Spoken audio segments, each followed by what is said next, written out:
नमस्कार दोस्तों, स्वागत है आप सभी का। दोस्तों, जैसा कि आप सभी जानते हैं, मालवा क्षेत्र में विभिन्न रेलवे परियोजनाएं चल रही हैं। कुछ परियोजनाएं लंबे समय से यहां पर कार्यान्वित है, लेकिन उनके कार्यों में तेजी नहीं आ रही थी। क्षेत्र के जनप्रतिनिधियों के प्रयासों से अब जो रेल मंत्री जी के द्वारा रेलवे बोर्ड को सख्त निर्देश दिए गए हैं कि उक्त परियोजनाओं की मॉनिटरिंग समय समय पर करें, जिसके लिए रेलवे बोर्ड और जो संबंधित रेलवे मंडल है उनके अधिकारी इन परियोजनाओं के लिए दौरे क्षेत्र में करते रहते। इसी परिपालन में रेलवे बोर्ड के मेंबर श्री सुनकर जी ने इंदौर उज्जैन दोहरीकरण, इंदौर खंडवा आमान परिवर्तन और इंदौर दाहोद नई रेलवे लाइन के कार्यों की समीक्षा की। बात करते हैं जो मीटिंग हुई उसके बारे में। क्षेत्रीय सांसद श्री शंकर लालवानी जी ने रेल मंत्री अश्विनी वैष्णव जी से मुलाकात करके विभिन्न प्रोजेक्टों की गति के बारे में जानकारी दी थी और उन्होंने अनुरोध किया था कि इंदौर उज्जैन दोहरीकरण, इंदौर खंडवा ब्रॉडगेज लाइन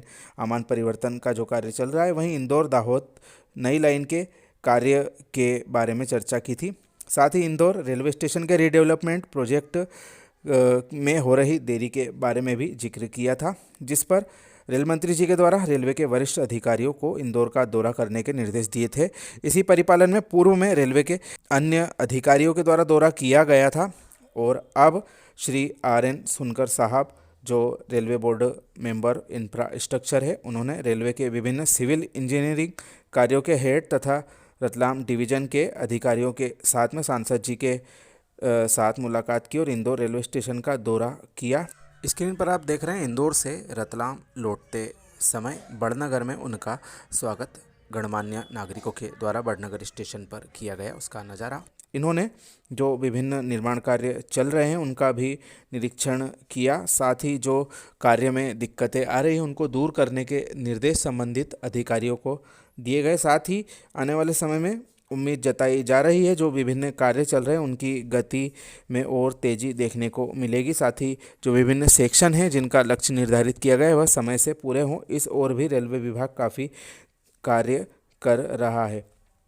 उन्होंने रेलवे अधिकारियों के साथ में मेन रेलवे स्टेशन, लक्ष्मीबाई नगर तथा इंदौर से जुड़े अन्य सभी प्रोजेक्टों के बारे में विस्तार से चर्चा की और जो रेलवे बोर्ड के सदस्य हैं वे अपनी रिपोर्ट अगले 1-2 हफ्ते में रेल मंत्री जी को सौंप देंगे, जिससे कि बाद में और भी तेज़ी इन प्रोजेक्टों के लिए आने की उम्मीद है। साथ ही जो अगले वर्ष बजट आएगा उसमें भी अच्छी राशि फिर से इन प्रोजेक्टों के लिए प्राप्त की जा सकती है। तो जैसा कि हम देख रहे हैं कि पिछले कुछ समय से जो रेलवे के विभिन्न कार्य चल रहे हैं वह काफ़ी तेज़ी उनमें हमें देखने तो मिली है, लेकिन फिर भी यह संतुष्टिजनक नहीं है कि जो तय समय सीमा है उसके अनुसार यह कार्य चल रहा है। ख़ास तौर से जो कुछ कार्य जैसे कि हमारा इंदौर महू खंडवा वाला आमान परिवर्तन कार्य, उसमें तो जो टनल के कार्य शुरू किए जाने थे वह कार्य तो अभी फ़िलहाल में शुरू ही नहीं किए गए हैं। वहीं जो इंदौर दाहोद रेल परियोजना में धार तक का जो सेक्शन 2024 में बनाने की ओर कार्य किए जाने थे उसमें भी तेज़ी नहीं देखी जा रही। खासतौर से जो रेलवे स्टेशन बनाने के कार्य वह तो फिलहाल में शुरू नहीं हुए। यह कार्य अगले वर्ष शुरू होने की उम्मीद की जा सकती है। इसी को देखते हुए रेलवे बोर्ड मेंबर साहब का यह दौरा काफ़ी जो उम्मीदों भरा रहा। 2023 वर्ष में काफ़ी बड़े बड़े कार्य क्षेत्र में देखने को मिले और उम्मीद की जा रही है कि अगले वर्ष भी वे जारी रह सकते हैं, ऐसी क्षेत्र की जनता उम्मीद रखती है। इस बारे में अब अपनी राय जरूर दें। आप सभी का धन्यवाद।